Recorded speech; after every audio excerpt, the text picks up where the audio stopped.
Ever wonder about family systems theory techniques? My name is Dr. Erica Steele. I'm a board certified naturopathic doctor. I hold 6 degrees in my field, and they're all in the natural healthcare space. So, before we get started, I just want to let everybody know for the month of November, I do have a digital course that we're doing healing from trauma and relationships. So, of course, it's all about family this month, all about relationships. So, why not work on healing? And then also too, before we jump into the actual techniques that we use, let's really define what, family systems are or what family dynamics are. So families are almost like an ecosystem, an organism, if you will. And what they do is they share different thoughts, different beliefs, different experiences, and they're all just interwoven. There's a lot of both conscious and unconscious awareness when it comes to family dynamics. And it can really impact your mental health and well being, your self esteem, your self worth, your relationships, your parenting style. The list goes on and on and on because these family dynamics and these family systems are really your first experience with relationships and with other people. So you learn about yourself based off of what they're mirroring back to you, and then of course you learn through interaction. So interacting with these different people help teach you things about yourself, some of which may be true and some of which may be untrue. So let's talk about some of the family systems techniques. So naturally, there are specific bodies of psychology and psychological therapies on family systems and family systems theory. So I'm not specifically going to talk about that per se. I'm going to speak mainly on what things you can do practically, because naturally we all know that if you want a family systems practitioner or an approach or things like that, more,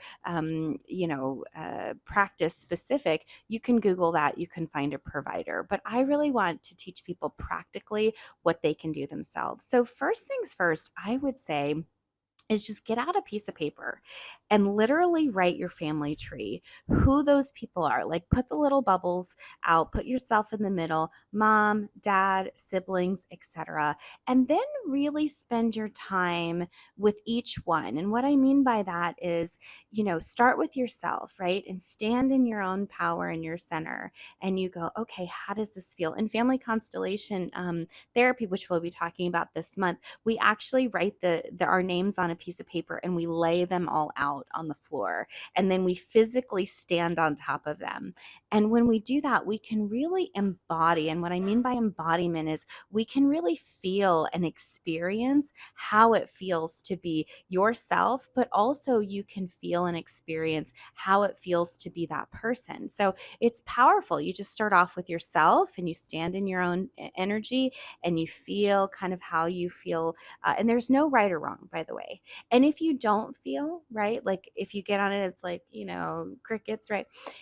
That may be a sign that you're shut down emotionally or you don't feel like it's safe to feel. And so we'll talk about that in a second technique. So first things first, you stand on yourself and then you go to each one. And really, I wouldn't force yourself. This is not a marathon. You don't have to do every single person, in one sitting. And I really recommend you take your time, you stand with each one, you embody each one, and you really feel whatever it is that they're feeling, and you learn and choose to let that go. And what I mean is, let's say you stand above, your mother, for instance, and you can feel her anger, right?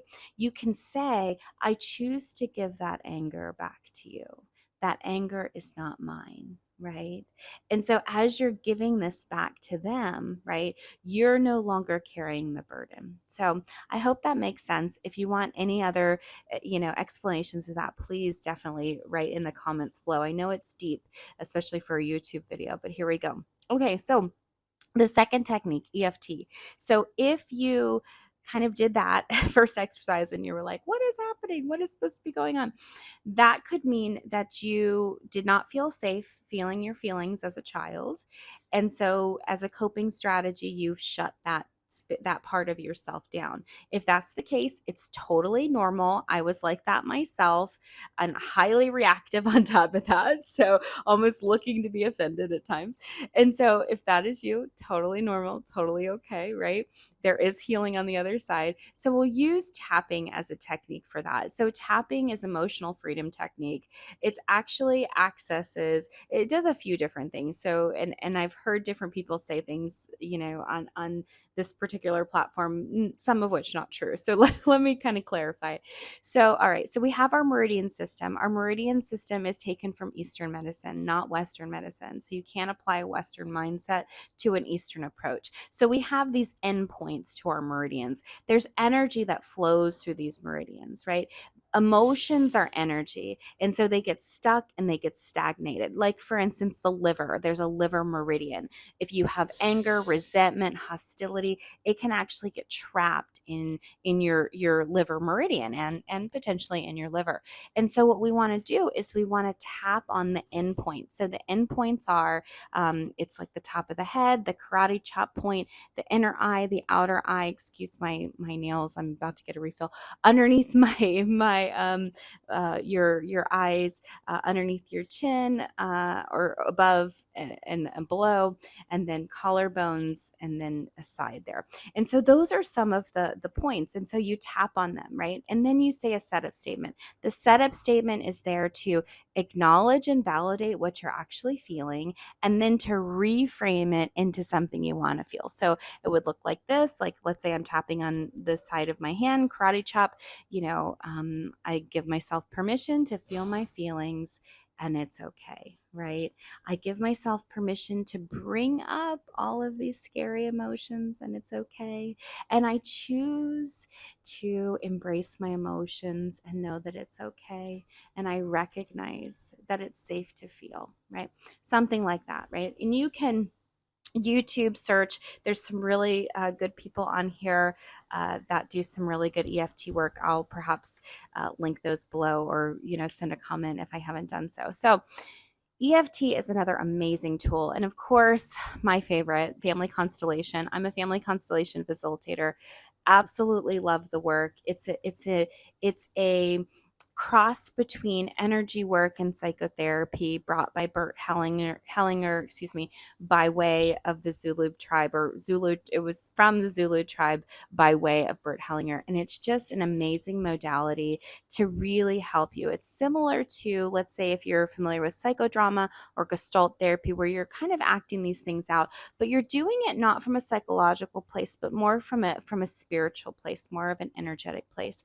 So I find that when we're dealing with things that are really deep, or really scary, or really just stuck, energy modalities like that, or Reiki, or even breath work, meditation, can really be helpful to lift some of those heavier, more denser patterns that we get infiltrated in our family system. The thing that I love about family constellation too is it deals with the unseen. So it deals with the impact of, let's say, genocide, or slavery, or death, or miscarriages, or the lost. And so those people, and beings and energies, and whatever you want to call them, that are lost, they deserve a place. And so it gives them a place so that the line can be more complete, more whole, more healed. And so I absolutely love that modality for that. So of course there's tons more, but I just wanted to give you guys just a few ideas with that. Family dynamics can be so complicated, especially for families that don't necessarily bring things up to the surface, right? So a lot of times families will keep things buried, mostly out of survival. It's like, we don't want to talk about it, we don't want to hear about it, we don't want to see it, it doesn't exist. But of course, what stays in the dark perpetuates in the dark, and it really does not create that energy of healing and that energy of light that we're so wanting to cultivate in our world at this time. So, if you have any questions about that, or if you are willing to really take that step and work on healing your trauma and your relationships, please check out my digital course. I did it myself. I think it's an amazing course. Naturally, of course, this month, also too, we have Black Friday, Cyber Monday, so look out for that. We have lots of meal plans for sale, digital courses for sale, all kinds of different ones, like even just emotional healing, which is a 30-day program that teaches you different tools to manage your emotions. So if you are either an overreactor or an underreactor, those can give you 30 plus tools that you can use every single month. So awesome. Well, thank you guys so much for watching, and like, share, and subscribe for more.